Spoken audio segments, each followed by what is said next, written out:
நம்ம கொடுக்குற மரியாதைங்கிறது எது வரை வரும் அதை தான் ஸ்டோரியில் பார்க்க போகிறோம். ஸோ வீடியோவை ஃபுல்லாக பாருங்கள். ஜேர்னி ஆஃப் குட்டி ஸ்டோரிஸ்.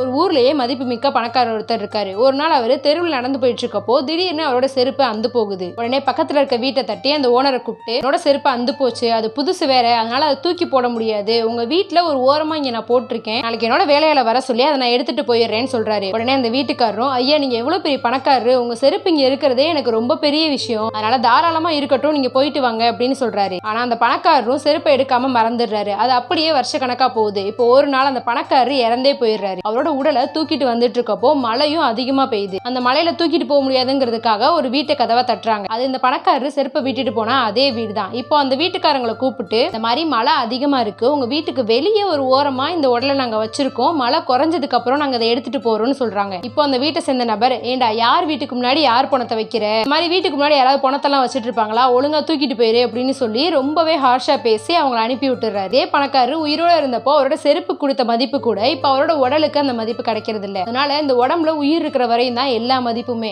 அதுக்குள்ள உங்களால என்ன நல்லது பண்ண முடியுமோ அதை பண்ணிருங்க. உங்களுக்கு பிடிச்சிருந்துச்சுன்னா லைக் பண்ணுங்க, ஷேர் பண்ணுங்க. அதே மாதிரி யூஸ்ஃபுல்லான ஸ்டோரிஸ் பார்க்கறதுக்கு நம்ம பேஜை ஃபாலோ பண்ணுங்க.